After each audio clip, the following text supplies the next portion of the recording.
Notre projet fait dans le cadre de notre formation BUT 2 GE2I porte sur une installation de panneaux solaires en site isolé dans un refuge de montagne. L'objectif est de pouvoir récupérer de l'énergie susceptible d'être produite mais gâchée car les batteries sont pleines.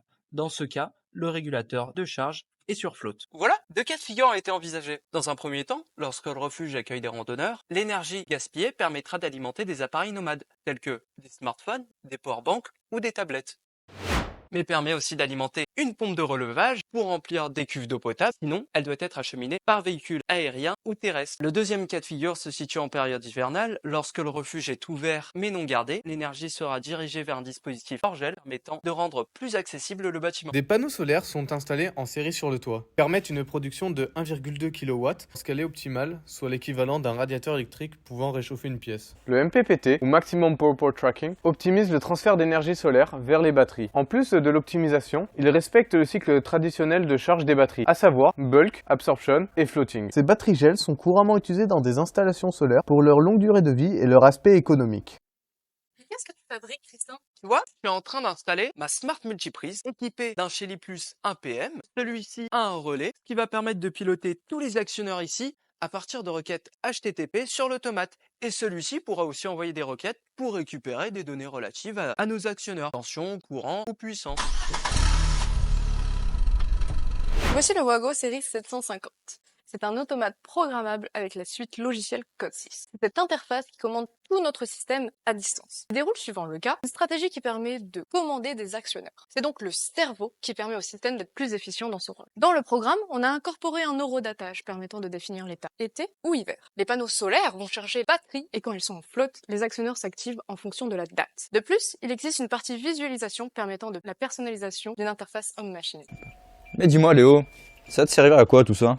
Ah Lorenzo, tu vois cette installation? Elle nous permet de récupérer les informations énergétiques de nos panneaux solaires. D'accord. Et tu vas récupérer comment toutes ces informations? À l'aide du MPPT. Tu D'accord. vois, il possède un port VE-CAN de connectique RJ45 Attention.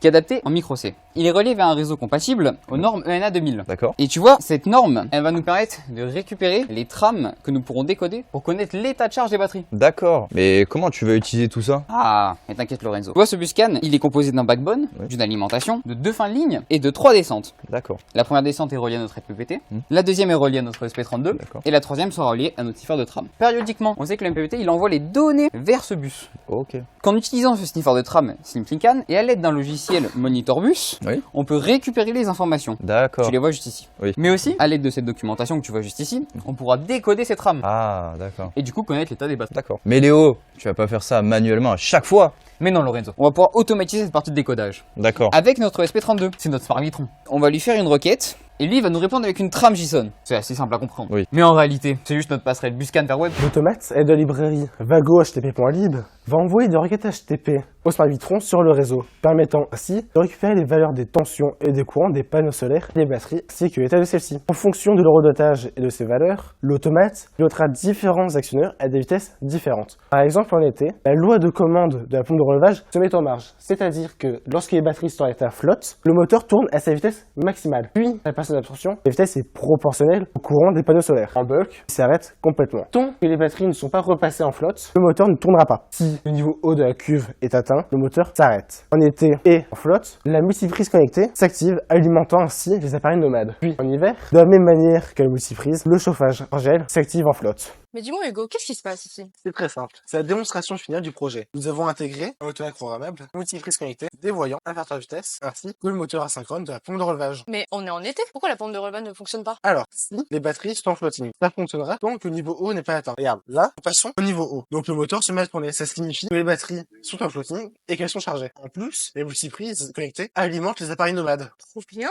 Mais du coup en hiver, ça se passe comment? Alors, en hiver, nous avons donc le chauffage qui est alimenté de la même manière que la multiprise en été. Et c'est quoi les avantages en fait? Alors, c'est pas juste un avantage. Toute l'énergie que l'on produit est utilisée. On n'a aucune perte. Trop bien. Eh oui. Bonjour, je suis Tristan, chef de cette merveilleuse équipe, aussi expert en Shelly, et je vais vous présenter les secrets de cette vidéo. Hey, je suis la virtuose du buscan, Léo Bussy. Et voici un buscan. Je suis Océane Vaubeusien et je suis la réalisatrice de cette vidéo. Salut, c'est Cédric Corso, le fan inconditionnel des MPPT. Bonjour, moi c'est Hugo Le Bouteiller, c'est moi qui ai codé. Bonjour, Lorenzo Garciglia, directeur artistique et monteur de la vidéo.